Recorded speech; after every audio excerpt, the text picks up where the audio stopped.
वो रात कुछ अलग नहीं थी, न मीरा के लिए न अर्जुन के लिए। दोनों अपनी अपनी जिंदगी में थे, एक ही छत के नीचे, अनजान। तो चलिए सुनते हैं आज की कहानी। एक शहर दो रास्ते।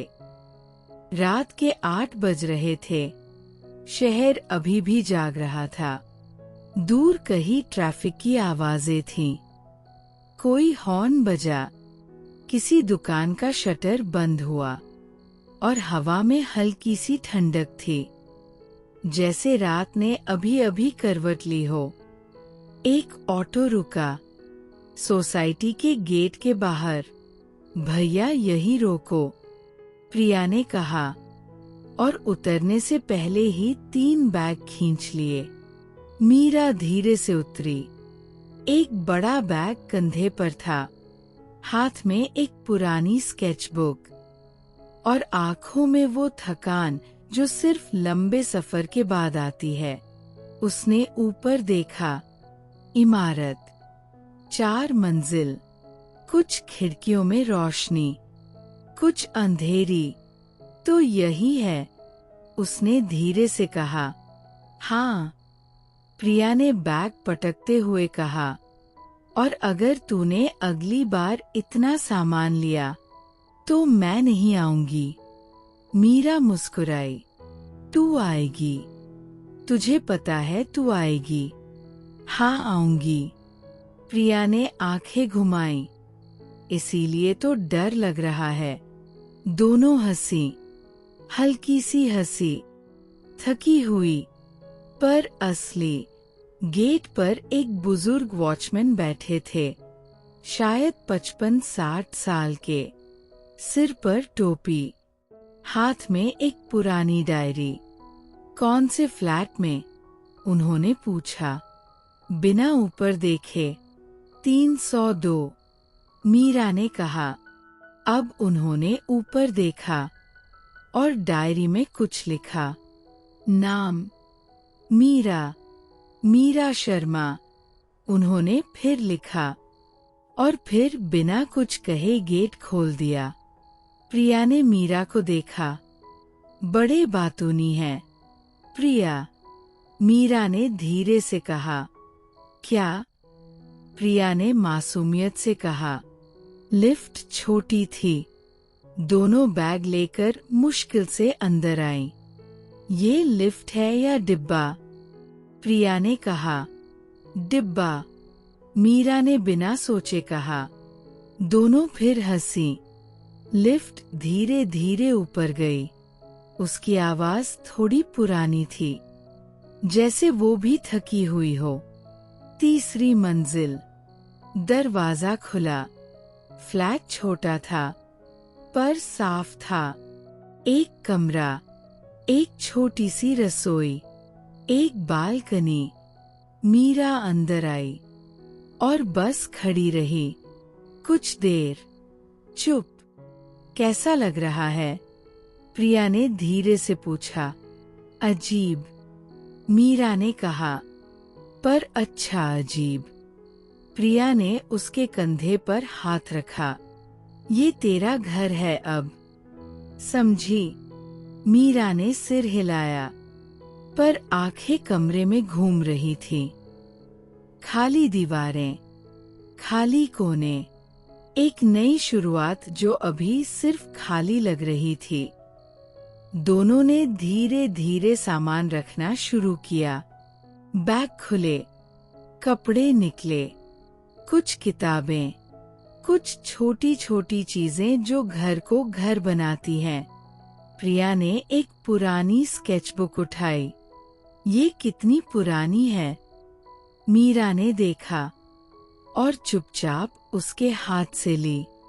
पुरानी है, बस इतना कहा। प्रिया समझ गई और आगे कुछ नहीं पूछा। स्केचबुक एक तरफ रख दी गई, केयरफुली, जैसे वो कोई नाजुक चीज हो। चाय बनाओ, प्रिया ने कहा। रसोई में कुछ नहीं है अभी, मीरा ने कहा। नीचे दुकान होगी। इतनी रात को। ये शहर है मीरा, यहाँ सब कुछ खुला रहता है, प्रिया ने कहा और विंडो से बाहर झांका। देख, वो सामने दुकान है। मीरा ने झांका। सच में एक छोटी सी दुकान थी। रोशनी जल रही थी। ठीक है, मीरा ने कहा, पर तू जा, मैं यहाँ थोड़ा और रखती हूँ। हमेशा काम मुझे। प्रिया बड़बड़ाते हुए चली गई। मीरा अकेली रही। कमरे में एक अजीब सी शांति थी। उसने बालकनी का दरवाजा खोला। हवा आई, हल्की, ठंडी। शहर नीचे था। रोशनियां थीं, आवाजें थीं, पर यहाँ, इस बालकनी में, सब कुछ थोड़ा धीमा था। उसने आंखें बंद की, एक लंबी सांस ली। उसी इमारत में, एक मंजिल नीचे, अर्जुन का कमरा। कमरा छोटा था, पर उसमें एक तरतीब थी। किताबें एक तरफ, एक पुरानी डायरी मेज पर, लैपटॉप बंद था, और कोने में एक गिटार था जो शायद काफी दिनों से बजा नहीं था। अर्जुन चेयर पर बैठा था, दीपक सामने बेड पर। दोनों के बीच में एक ठंडी कॉफी थी जिसे कोई पी नहीं रहा था। तो दीपक ने कहा, तो क्या? अर्जुन ने कहा, कुछ नहीं। दीपक ने कहा, बस देख रहा हूँ तुझे। क्यों? क्योंकि तू फिर वही चेहरा बना रहा है। कौन सा चेहरा? दीपक ने नकल उतारी। थोड़ा खाली, थोड़ा दूर का चेहरा, ये वाला। अर्जुन ने कॉफी उठाई, एक घूंट लिया और मुंह बनाया। ठंडी हो गई। बात बदल मत। दीपक ने कहा, मैंने कोई बात शुरू नहीं की थी। अर्जुन ने कहा। दीपक हंसा, यही तो प्रॉब्लम है तेरी। ऊपर से आवाज आई, धम। फिर खींचने की आवाज, जैसे कोई भारी चीज घसीट रहा हो। अर्जुन ने ऊपर देखा। फिर से उसने कहा, क्या हुआ?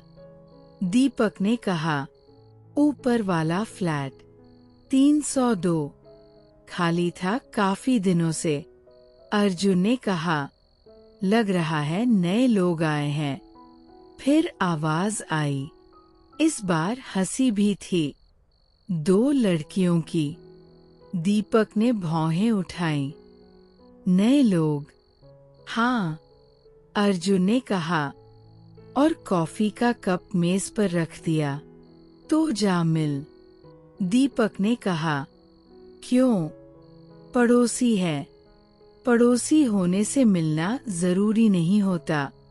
अर्जुन ने कहा। दीपक ने एक लंबी सांस ली। तू बहुत बोरिंग हो गया है यार। ऊपर से फिर आवाज आई। इस बार कुछ गिरा और एक हंसी। अर्जुन ने छत की तरफ देखा। मैं बाहर जा रहा हूँ, उसने कहा। अभी? दीपक ने कहा। रात के 9 बज रहे हैं। हाँ यार, कब तक ये रात को घूमने की आदत? जब तक अच्छी लगती है, अर्जुन ने कहा और जैकेट उठाई। दीपक ने उसे देखा। मैं यही हूँ। हाँ, अर्जुन ने कहा। सो जाना। हाँ बिल्कुल, दीपक ने कहा और तकिया लेकर लेट गया। तू जा, मैं तेरी कॉफी पी लेता हूँ। ठंडी है, पता है। अर्जुन बाहर निकला। सीढ़ियाँ उतरते वक्त उसने तीसरी मंजिल पर एक नजर डाली। फ्लैट नंबर 302 का दरवाजा बंद था, पर अंदर से रोशनी आ रही थी और आवाजें भी। उसने एक पल रुककर सुना, फिर आगे बढ़ गया। प्रिया वापस आ गई थी, 2 चाय के कप लेकर। मिल गई दुकान, उसने कहा, और वॉचमैन अंकल ने बताया कि सुबह पास में एक अच्छा नाश्ते का ठेला लगता है। तूने उनसे बात की? मीरा ने हैरानी से कहा। हाँ, प्रिया ने कहा, बस थोड़ा मुस्कुराओ, लोग बात करते हैं। मीरा ने चाय ली और बालकनी की तरफ चली गई। दोनों वहां खड़ी रहीं, चाय पीते हुए, शहर को देखते हुए। अच्छा है, प्रिया ने धीरे से कहा। हाँ, मीरा ने कहा। डर लग रहा है? मीरा ने सोचा। थोड़ा। ठीक है, प्रिया ने कहा। डर लगना ठीक है, इसका मतलब है कि ये तेरे लिए इम्पोर्टेंट है। मीरा ने उसे देखा। प्रिया ने चाय का आखिरी घूंट लिया। चल, मुझे जाना होगा, कल सुबह ऑफिस है। हाँ, मीरा ने कहा। ठीक रहेगी। हाँ। प्रिया ने उसे एक बार देखा, फिर गले लगाया। कॉल करना। हाँ। और प्रिया चली गई। मीरा अकेली रही। फ्लैट में अब सिर्फ वो थी, और वो खाली कमरा, और दूर से आती शहर की आवाजें। उसने लाइट बंद की और बालकनी पर वापस आ गई। रात ठंडी थी, आसमान में कुछ तारे थे। नीचे सड़क पर 1-2 गाड़ियां थीं। और फिर उसने देखा, एक आदमी इमारत के नीचे से निकला, अकेला, हाथ पॉकेट में, धीरे धीरे चलता हुआ। मीरा ने देखा। इतनी रात को उसने धीरे से कहा, खुद से कहा जाता है ये। वो आदमी धीरे धीरे चलता रहा और मुड़ गया और गली के अंधेरे में खो गया। मीरा कुछ देर वहीं खड़ी रही, फिर अंदर चली गई। नीचे अर्जुन चल रहा था। सड़कें खाली थीं। 1-2 दुकानें बंद हो रही थीं। कहीं दूर कोई गाना बज रहा था, हल्का सा, धुंधला सा। उसे यही अच्छा लगता था, ये वक्त जब शहर धीमा हो जाता था और वो बस चलता रहता था, बिना किसी मंजिल के। उसने ऊपर देखा, आसमान, कुछ तारे। उसने एक लंबी सांस ली। ऊपर मीरा बिस्तर पर लेटी थी, छत को देख रही थी। नया कमरा, नई छत, नई आवाजें। बाहर हवा चल रही थी, खिड़की का पर्दा हिल रहा था। उसने आंखें बंद की। नीचे अर्जुन अभी भी चल रहा था। उसने सोचा कुछ नहीं, बस चलता रहा। और उस रात दोनों को नहीं पता था कि वो एक ही इमारत में रहते हैं, एक ही छत के नीचे, अनजान। वो रात कुछ खास नहीं थी, न मीरा के लिए, न अर्जुन के लिए, पर शायद इमारत को पता था कि ये शुरुआत है।